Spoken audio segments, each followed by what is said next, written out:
土地の入り口に立て看板作りました。リアカー壊れたリアカーあったんでね。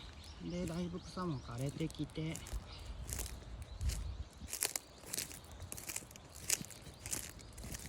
そしてこちらね、タピオン、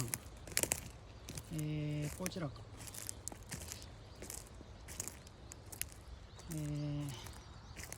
紫のタピオン、そしてピンクのタピオン、全部で4箇所、お花が植わってます。ぜひ、頑張ってください。あとこちらからね、畑の区画を、設定しました。こんな感じでここまでが畑になります。ここを頑張ってね、耕したいと思います。次回バール持ってきてね、砕きながら土地を作っていきたいと思います。